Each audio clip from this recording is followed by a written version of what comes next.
అలాగే మరి ముఖ్యంగా గడిచినటువంటి 4 సంవత్సరాలుగా అంటే రేపు 21వ తారీఖు వస్తే 4 సంవత్సరాలుగా ప్లాంట్లో పనిచేస్తున్నటువంటి కార్మిక సంఘాలు కానీ కార్మికులు కానీ వారు చేస్తున్నటువంటి పోరాటానికి 4 సంవత్సరాలు పూర్తవుతున్నటువంటి సందర్భంలో అంటే వెంటిలేటర్ మీద ఉన్నటువంటి స్టీల్ ప్లాంట్కి ఈ 11,440 కోట్లు అనేటువంటిది కేవలం ఆక్సిజన్గా పనిచేస్తుంది అనేటువంటిది ప్రజలు కార్మికులు వైఎస్ఆర్ కాంగ్రెస్ పార్టీ తాలూకా ఉద్దేశంగా మీ ద్వారా అందరికీ తెలియజేస్తా ఉన్నా.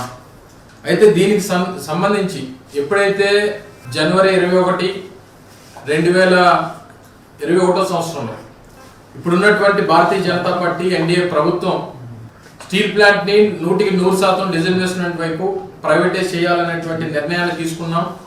ఆ రకంగా ప్లాంట్ని ప్రైవేటైజ్ చేయాలని చెప్పి ప్రభుత్వం నిర్ణయం తీసుకుందని చెప్పి ప్రకటన చేసిన తర్వాత అనేక సందర్భాల్లో వైఎస్ఆర్ కాంగ్రెస్ పార్టీ ప్రభుత్వంలో ఉండి జగన్మోహన్ రెడ్డి గారు ముఖ్యమంత్రిగా దాన్ని తీవ్రంగా వ్యతిరేకిస్తూ ఎట్టి పరిస్థితుల్లో ఈ ప్రాంతం ఆంధ్ర రాష్ట్ర ప్రజల తాలూకా సెంటిమెంట్ అయినటువంటి విశాఖపట్నం స్టీల్ ప్లాంట్ని ప్రైవేటైజ్ చేయడానికి వీల్లేదు అని చెప్పి దాన్ని వ్యతిరేకించినటువంటి సందర్భాలను కూడా ఈ సందర్భంగా గుర్తు చేస్తూ ఉన్నాం. అంటే వారు అధికారంలోకి వచ్చి కూటమి ప్రభుత్వం అధికారంలోకి వచ్చి 7 మాసాలే అవుతూ ఉంది. కానీ జరుగుతున్నటువంటి పోరాటం 4 సంవత్సరాలుగా జరుగుతూ ఉంది. అంటే 3.5 సంవత్సరాలు వైఎస్ఆర్ కాంగ్రెస్ పార్టీ అధికారంలో ఉండగా ఈ పోరాటాన్ని ముందు తీసుకెళ్ళింది. పోరాటం చేస్తున్నటువంటి కార్మిక సంఘాలకి అండగా నిలబడింది. అన్ని రకాలుగా కూడా ప్లాంట్లో పనిచేస్తున్నటువంటి కార్మికులకి ప్లాంట్ని కాపాడేటువంటి బాధ్యత ఆ రోజు ప్రభుత్వంలో ఉన్నటువంటి జగన్మోహన్ రెడ్డి గారు ముఖ్యమంత్రిగా తీసుకున్నటువంటి సందర్భాన్ని కూడా ఈ సందర్భంగా మీ ద్వారా ప్రజలకు తెలియజేస్తూ ఉన్నాం. ఇది మేము చెప్పినటువంటి మాట కాదు.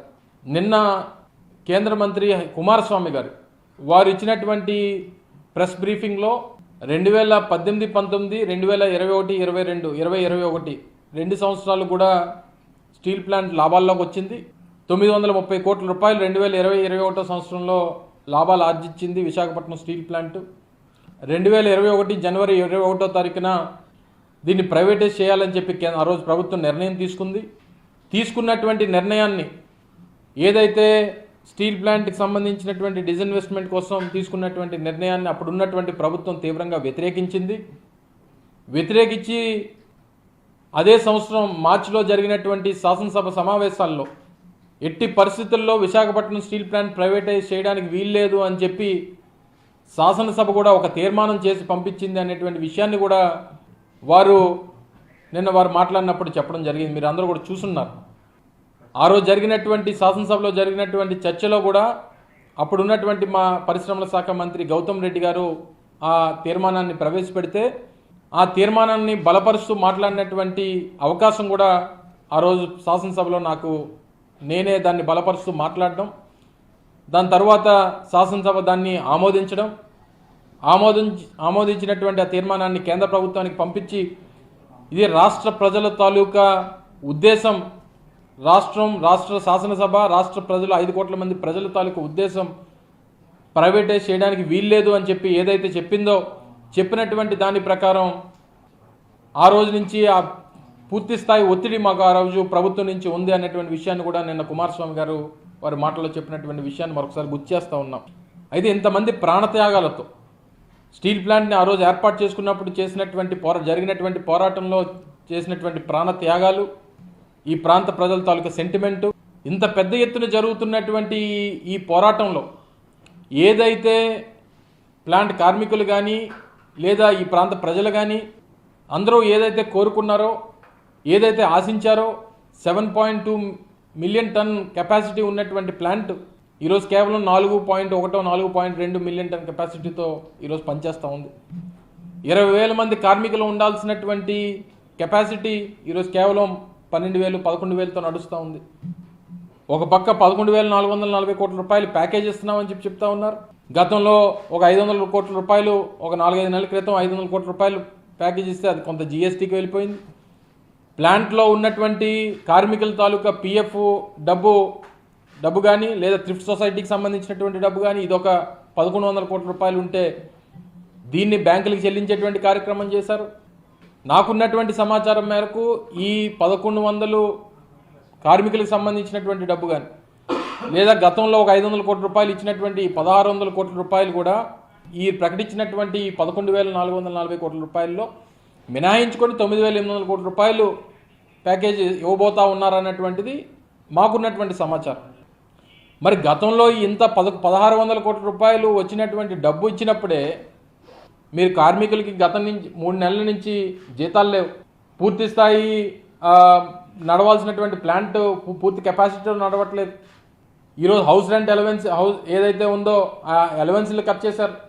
గత 7 మాసాలుగా కూటమి ప్రభుత్వం అధికారంలోకి వచ్చిన తర్వాత ఈ ప్లాంట్కి జరిగినటువంటి ప్లాంట్ గురించి కానీ, ప్లాంట్ ప్రైవేటైజేషన్ విషయంలో దాని మీద ఇవ్వాల్సినటువంటి స్టేట్మెంట్ కానీ, లేదా కేంద్ర ప్రభుత్వానికి రాయాల్సినటువంటి లేఖలు కానీ, లేదా కేంద్ర ప్రభుత్వం మీద ఒత్తిడి తీసుకొచ్చేటువంటి సందర్భాలు ఉన్నటువంటి సందర్భాల్లో మాట్లాడినటువంటి విషయాలు కానీ ఏ రోజు కూడా లేవు అనేటువంటిది ఈరోజు అర్థమవుతా ఉంది.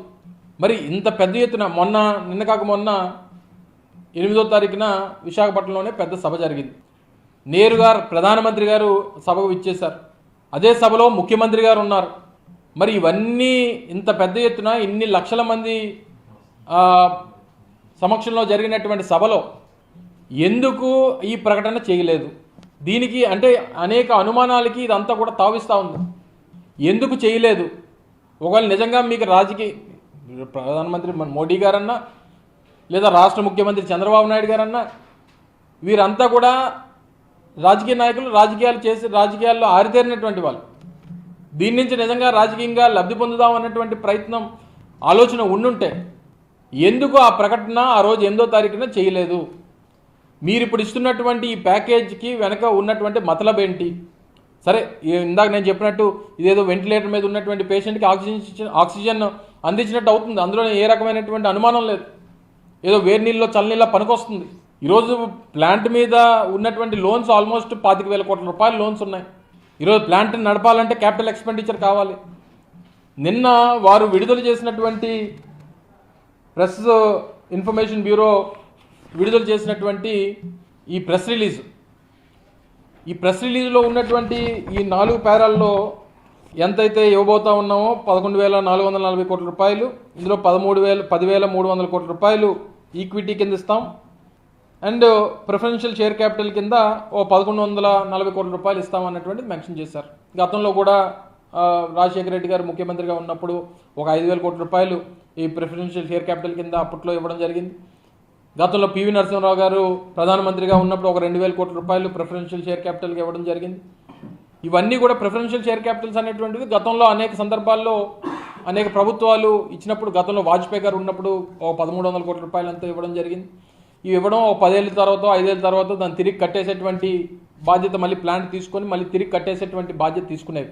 అయితే ఈ ఇచ్చేటువంటి ఈ క్రమంలో ఇందులో వీరు ఏం మెన్షన్ చేశారంటే, ఇప్పుడున్నటువంటి పరిస్థితుల్లో అంటే 31/3/2024 అంటే గత సంవత్సరం ఆర్థిక సంవత్సరం పూర్తయ్యేటువంటి సమయానికి ప్లాంట్ తాలూకా వాల్యూ -4,538 కోట్ల రూపాయలు ప్లాంట్ తాలూకా వర్త్ కింద వారు మెన్షన్ చేశారు. దాంతోపాటు ప్రజెంట్ ఉన్నటువంటి అసెట్స్ 7,600 కోట్ల రూపాయలు, లైబిలిటీస్ అంటే అప్పులు కట్టాల్సినటువంటి డబ్బు కానీ అప్పులు కానీ ఇవన్నీ కూడా 25,000 కోట్ల రూపాయలు అంటే 26,000 కోట్ల రూపాయలు లైబిలిటీస్ ఉన్నట్టుగా నిన్న వారు ఇచ్చినటువంటి పత్రికా ప్రకటనలో ఉన్నాయి. దాంతోపాటు ఇందులో మేజర్గా, ఎందుకంటే నేను ప్రభుత్వాన్ని ప్రశ్నించేట ముందు కానీ, లేదా ప్రజలకు అనేక విషయాలు తెలియజెప్పేటువంటి విషయంలో కానీ కాస్త అవగాహన చేసుకొని నలుగురితో మాట్లాడి, కొంతమంది ఫైనాన్షియల్ ఎక్స్పర్ట్స్తో మాట్లాడి, కొంతమంది ఇంటలెక్చువల్స్తో మాట్లాడి, అందరితో మాట్లాడిన తర్వాత ఈరోజు మీ ముందుకు రావడం జరిగింది. వారు చెప్పినటువంటి ప్రధానమైనటువంటి అంశం ఏంటంటే, RINL also defaulted on the capex loan repayments and interest payments in June 2024.